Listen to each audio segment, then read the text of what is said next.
হ্যাঁ, আমি দিলীপ কুমার সরকার। ভারতবর্ষের পশ্চিমবঙ্গ রাজ্য থেকে আমরা এসেছি। আমার মেয়ে বিদিশা সরকার, যে university of perpetual health system ডালটা, এখানে MBBS পড়ার জন্য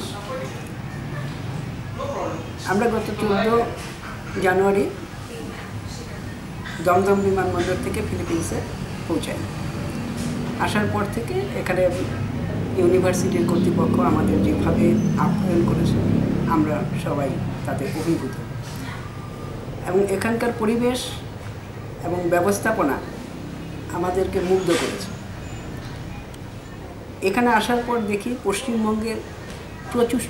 পশ্চিমবঙ্গ এবং ভারতবর্ষের বিভিন্ন রাজ্য থেকে প্রচুর স্টুডেন্ট, ছেলে এবং মেয়ে, যারা MBBS পড়ার জন্য এখানে এসছে। ফার্স্ট ইয়ার, সেকেন্ড ইয়ার বা থার্ড ইয়ারের প্রচুর ছাত্রছাত্রী এখানে আছেন।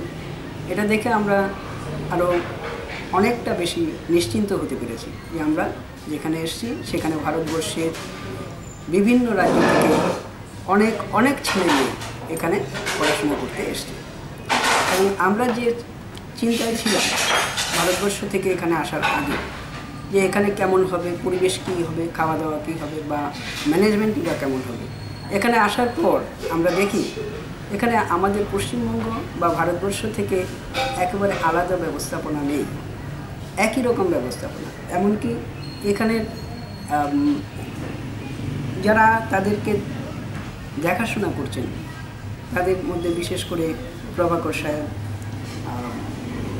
উমেশ সাহেব বা সুরাজ সাহেব, এরা ছাত্রছাত্রীদের সাথে একাত্ম হয়ে মেলামেশা করে, যার ফলে আমাদের ভারতবর্ষে আজকে আমাদের ফিরে যাওয়ার কথা 27শে জানুয়ারি। আমরা সম্পূর্ণভাবে চিন্তামুক্ত অবস্থায় এখান থেকে ফেরার জন্য প্রস্তুত।